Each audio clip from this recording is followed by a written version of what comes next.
एक बार की बात है, महात्मा बुद्ध प्रवचन दे रहे थे। प्रवचन में आसपास के बहुत से लोग शामिल थे। सभी लोग ध्यान से बुद्ध को सुन रहे थे। कुछ देर में प्रवचन समाप्त हो गया।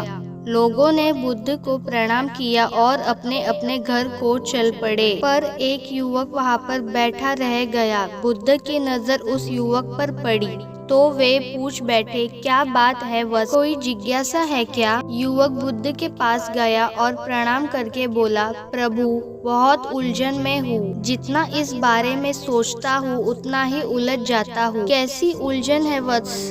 बुद्ध ने प्रश्न किया।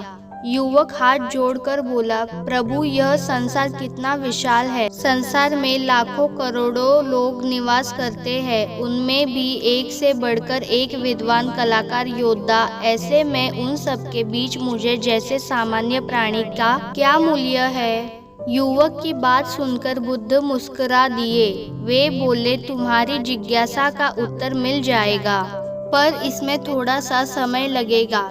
क्या तब तक मेरा एक छोटा सा काम कर सकते हो? प्रभु, ये तो मेरे लिए गर्व का विषय है कि मैं आपके काम आ सकूं। युवक ने फिर से अपने हाथ जोड़ दिए। आप आदेश करें प्रभु। बुद्ध ने युवक को एक चमकीला पत्थर देते हुए कहा, तुम्हें इस पत्थर का मूल्य पता करना है, पर ध्यान रहे इसे बेचना नहीं है, सिर्फ मूल्य पता करना है। जैसी आज्ञा प्रभु, कहते हुए युवक ने बुद्ध से वह पत्थर ले लिया।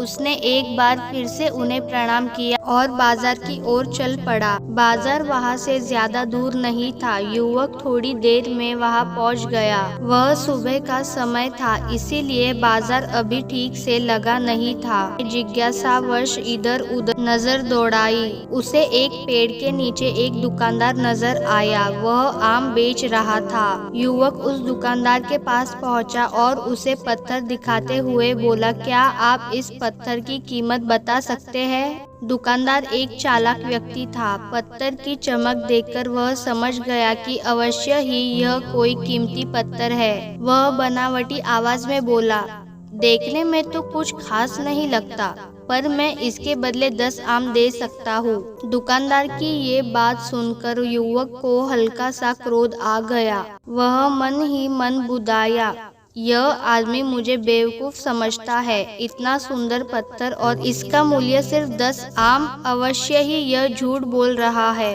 युवक को चुप देखकर दुकानदार बोल उठा, क्या कहते हो, निकालूं आम? पर युवक ने दुकानदार को कोई जवाब नहीं दिया। वह चुपचाप आगे बढ़ गया।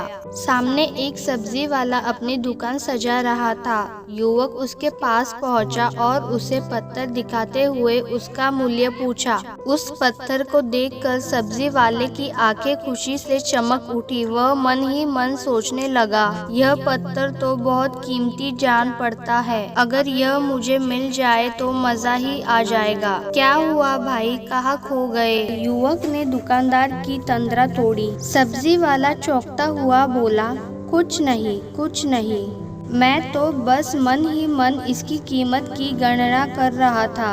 वैसे मैं इस पत्थर के बदले एक बोरी आलू दे सकता हूँ। सब्जी वाले के चेहरे की कुटिलता देखकर युवक समझ गया कि यह दुकानदार भी मुझे मूर्ख बना रहा है। मुझे किसी और से इसका मूल्य पता करना चाहिए। यह सोचता हुआ युवक आगे बढ़ गया। सब्जी वाले दुकानदार ने युवक को पीछे से आवाज लगाई, क्या हुआ भाई, अगर आपको यह मूल्य कम लग रहा है तो बताइए तो सही, मैं इसे बढ़ा दूंगा। पर युवक ने उसकी बात पर ध्यान नहीं दिया। वह इधर उधर किसी ऐसे व्यक्ति को खोजने लगा जो जानकार हो और उस पत्थर की सही मूल्य बता सके। युवक को लग रहा था कि अवश्य ही यह कोई कीमती पत्थर है, शायद कोई जौहरी ही इसका सही मूल्य बता सके। यह सोचता हुआ युवक एक जौहरी की दुकान पर पहुंचा। जौहरी अपनी दुकान को अभी खोल ही रहा था। उसने युवक को अपनी दुकान की ओर आते हुए दूर से देख लिया था। साथ ही उसने युवक का हुलिया देखकर यह भी भाप लिया था कि यह कोई गरीब व्यक्ति है जो संभवतः कोई गहना बेचने आया होगा। जौहरी ने हाथ जोड़कर युवक को नमस्कार किया और मुस्कुराकर पूछा, बताइए महोदय, मैं आपकी क्या सेवा कर सकता हूँ? युवक ने बुद्ध का दिया पत्थर अपनी हथेली पर रख दिया और बोला, इसका मूल्य पता करना था।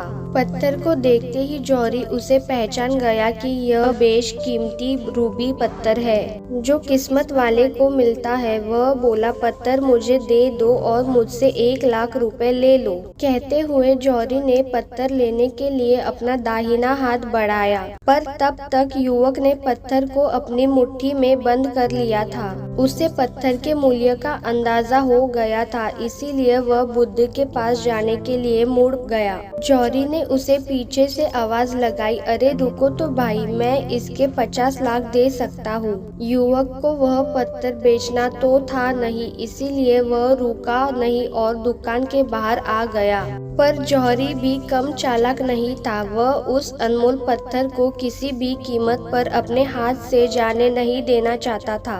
वह दौड़कर उसके आगे आ गया और हाथ जोड़कर बोला, तुम यह पत्थर मुझे दे दो, मैं इसके बदले 1 करोड़ देने को तैयार हूँ। युवक को जौहरी की बातों में अब कोई रुचि नहीं रह गई थी।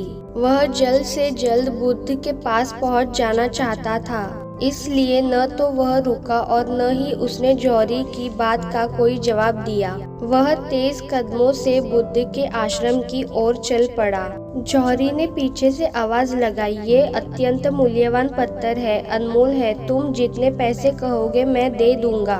यह सुनकर वह युवक परेशान हो गया। उसे लगा कि कहीं पत्थर के लालच में जौहरी उसे पकड़कर जबरदस्ती न करने लगे, इसीलिए वह तेजी से आश्रम की ओर दौड़ पड़ा। युवक जब बुद्ध के पास पहुंचा तो वह बुरी तरह से हाफ रहा था। उसे देखकर बुद्ध मुस्कुरा दिए, फिर भी उन्होंने अपने चेहरे से कुछ भी जाहिर नहीं होने दिया। वे बोले, क्या बात है वत्स, तुम कुछ डरे हुए से लग रहे हो।